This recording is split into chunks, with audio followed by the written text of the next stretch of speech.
ಅದಕ್ಕೆ ಏನು ಬೇಬಿ? ಪಾಯಸ ತಿನ್ನಂಗಾಗೈತೆ, ಪಾಯಸ ಮಾಡ್ಕೊಡ್ತೀರಾ? ಓಕೆ, ಮಾಡೋಣ. ಮುಂಚೆ ಒಂದು ಪ್ಯಾನಿಗೆ 2-3 ಸ್ಪೂನ್ ಎಣ್ಣೆ ಹಾಕೊಂಡು ಸ್ವಲ್ಪ ಡ್ರೈ ಫ್ರೂಟ್ಸ್ನ ಹುರಿದಿಟ್ಕೋಬೇಕು.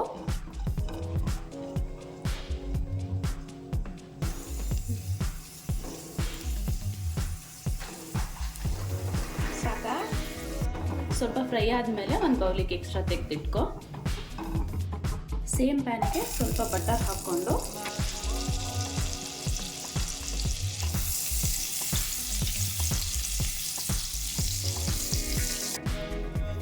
ಎರಡು ಬೌಲ್ ಶಾವಿಗೆನ ಹುರ್ಕೋಬೇಕು ನೀಟಾಗಿ.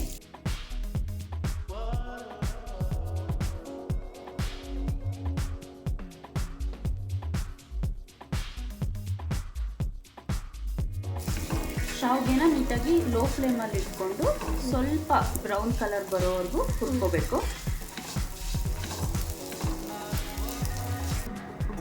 ಏನಿರಲಿ, ಇನ್ನೊಂದು ಕಡೆ 2 ಲೋಟ ನೀರನ್ನ ಬಿಸಿ ಮಾಡಿಟ್ಕೊ.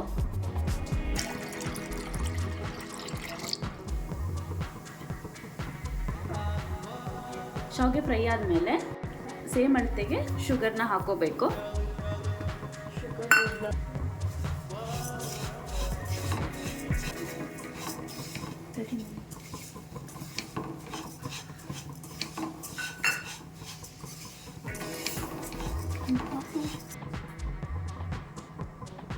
ಆವಾಗಲೇ ಕಾಯಿಸ್ಕೊಂಡಿರೋ ನೀರನ್ನ ಇದಕ್ಕೆ ಆ್ಯಡ್ ಮಾಡಬೇಕು.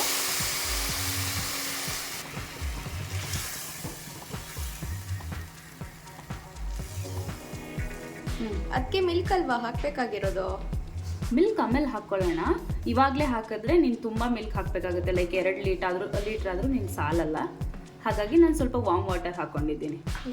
ಸರಿ, ಆಯಿತು.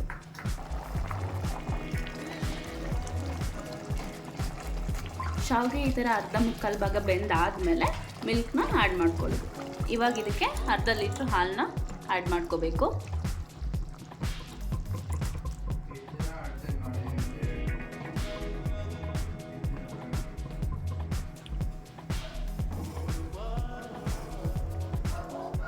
ಇವಾಗ 2 ಏಲಕ್ಕಿನ ಪುಡಿ ಮಾಡಿಕೊಂಡು ಆ್ಯಡ್ ಮಾಡ್ಕೋಬೇಕು.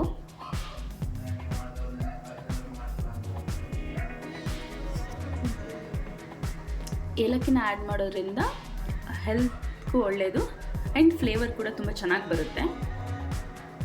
ಲಾಸ್ಟಲ್ಲಿ ಸ್ವಲ್ಪ ಫ್ಲೇವರಿಗೆ 2-3 ಕೇಸರಿನ ಆ್ಯಡ್ ಮಾಡು. ಫೈನಲಿ ಆವಾಗಲೇ ಫ್ರೈ ಮಾಡಿಟ್ಕೊಂಡಿರೋ ಡ್ರೈ ಫ್ರೂಟ್ಸ್ನ ಆ್ಯಡ್ ಮಾಡ್ಕೋಬೇಕು.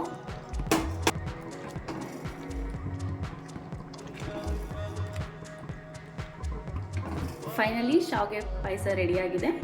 ಸೊ ನಿನಗೆ ಎಷ್ಟು ಬೇಕೋ ಅಷ್ಟು ಹಾಕೊಳ್ತೀನಿ.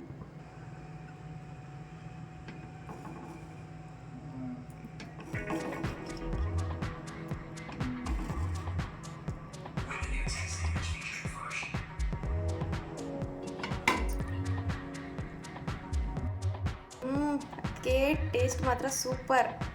ಥ್ಯಾಂಕ್ ಯು, ನಾನು ಕೇಳಿದ ತಕ್ಷಣ ಮಾಡಿಕೊಟ್ಟಿದ್ದಕ್ಕೆ.